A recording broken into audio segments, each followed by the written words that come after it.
물이 부족해가지고 식물이 화분에서 이렇게 죽어갈 때 어떻게 해야지 식물을 빨리 살릴 수 있겠습니까? 그럴 때 식물 이파리에다가 잎에다가 물을 줘야 됩니까? 뿌리 자체에다가 물을 줘야 됩니까? 제가 이 강원도 이 고냉지 채소하는 곳에 한번 영농교육차 한번 실습을 간 적이 있었는데요. 이게 비닐하우스를 크게 지어놓고 이 씨를 심을 때 이미 관을 쫙 깔아놓고 그 저 땅속에다 관을 그 구멍을 하나씩 뚫어놓고 거기가 바로 씨 심을 자리예요. 그리고 거기다 씨를 딱 심고 그리고 물을 딱 틀면 물이 바로 이 뿌리로 바로 이렇게 들어가게 하는 것입니다. 그러면 물도 조금 들어가고 물이 항상 때 맞춰서 딱딱 공급을 해주니까 이 식물이 아주 잘 자라게 되는 것이잖아요. 그런데 그런 것처럼 이렇게 식물이 말라 죽으려고 그러면 뿌리에다 직접 물을 줘야지 가장 빠르게 식물이 쫙 흡수할 수 있는 것처럼 연물도 사람이 살다 보면 정말 죽고 싶을 정도로 힘들 때가 생깁니다. 인생을 삶을 살다 보면 어려운 일도 생기고 급한 일도 생기고 여러 가지 일이 생깁니다. 하지만 우리가 여기서 한번 생각해 보여야 될 점이 있지 않는가 저는 생각합니다. 뭐냐면 부처님께서 말씀하시기를 부처님께서 아주 여러 말씀을 많이 하셨지만 불교를 말할 때 부처님의 가르침을 말할 때 대표적으로 핵심 단어 한 가지를 집어서 핵심 단어를 하나 찍는다면 자비일 것입니다. 왜 부처님께서 자비라고 하셨을까요? 우리가 이렇게 살아가다가 뭐 여러 가지 요인이 있겠죠. 아내가 갑자기 집을 나갔다든지 아내가 다른 남자랑 바람 피워서 나를 배신 때리고 갔다든지 남편이 또 바람을 피고 또는 어떤 친한 친구가 내 재산을 다 몽땅 가지고 도망을 갔다든지 했을 때 화가 나잖아요. 화가 나고 분노가 치밀고 정말 죽고 싶은 마음이 생기고 할 것입니다. 그 이외에도 여러 가지 요인이 많겠죠. 그런데 이 도를 깨우친 사람이나 도가 높은 사람의 입장에서 딱 보면 그런 것이 높은 지혜의 차원에서 보면 참 어리석은 생각일 수 있지 않습니까? 그럴 때일수록 오히려 더 차분하게 염불을 해가지고 마음을 차분하게 가라앉혀야만 지혜가 솟아나서 그것을 해결할 수 있는 해결책이 나올 것입니다. 그렇지 않습니까? 그래야만 해결책이 나온다는 건 당연한 일이 아니겠습니까? 그래서 무슨 큰 어려운 일이 생기면 우선 염불부터 하라. 그래서 쫙 마음을 가르쳐라. 이 잠재의식의 법칙에는 그런 게 나와요.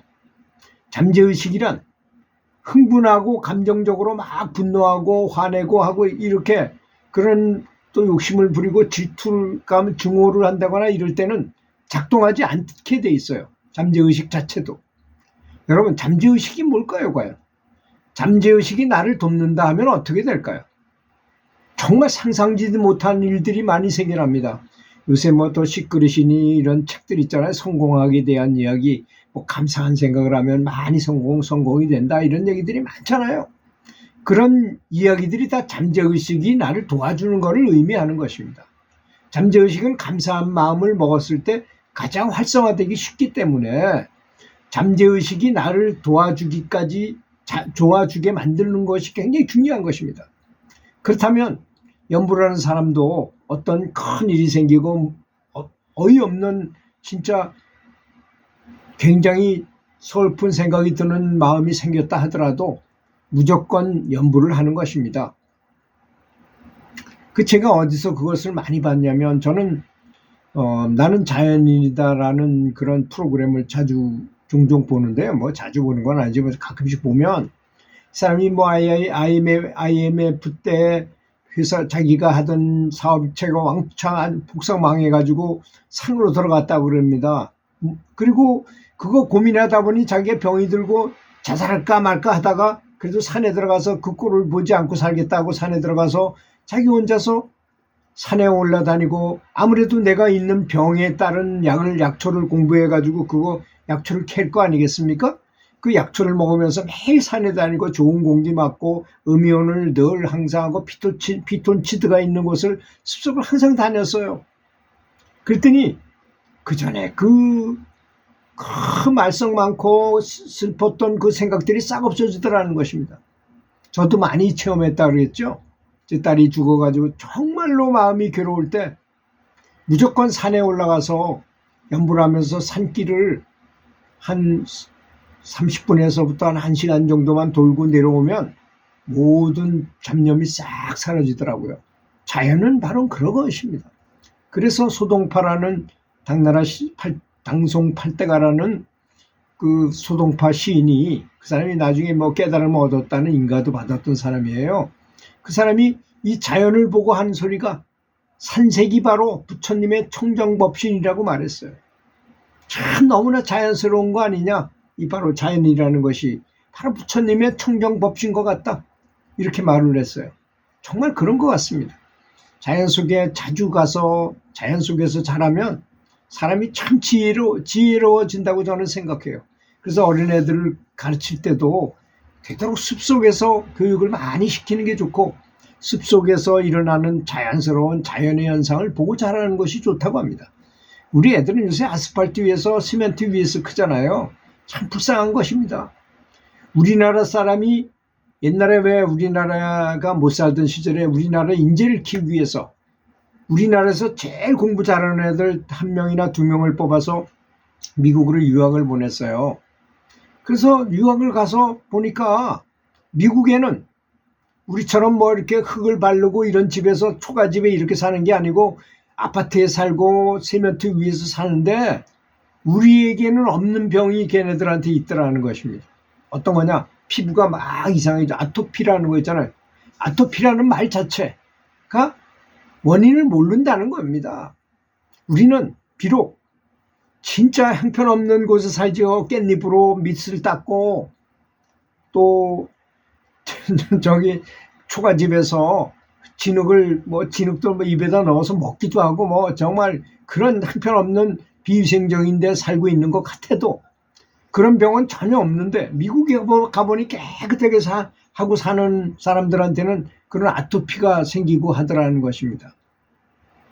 그러니 참 자연이라는 게, 또 한 가지 예는 일본에서 가장 유명한 이 술 공장, 이 술을 생산하는 공장으로 한번 견학을 갔답니다. 갔더니 주정을 만드는 곳에 가니까 너무나 지저분하는 거야. 그 지저분한 게 뭐 너무 이렇게 지저분한 게 아니라 그 이끼가 끼고 막 그렇게 막 이렇게 돼 있는 곳이더라는 것이에요. 그래서 왜 이렇게 깨끗하게 안 하고 이렇게 하냐 그랬더니 여기 있는 것을 조금이라도 건드리면 제 맛을 나오게 할 수 없기 때문에 이렇게 보존하는 것입니다 라고 설명을 하더래요. 그러니까 있을 건 있고 자연이라는 게 다 그렇잖아요. 다 균형을 맞춰가지고 있을 건 있고 그 적재적소에 다 있기 마련은 아니겠습니까? 그래서 물이 부족한 식물, 타 죽어가는 식물에게 가장 빨리 뿌리에다가 물을 주는 것처럼 우리 연불도 우리가 연불을 해야 되는 것, 급할 때, 지금 내가 죽고 싶은 심정이야. 그럴 때 연불부터 먼저 하라는 것입니다. 그것이 바로 뿌리에다 물을 주는 가장 빠른 좋은 처방이라는 것입니다.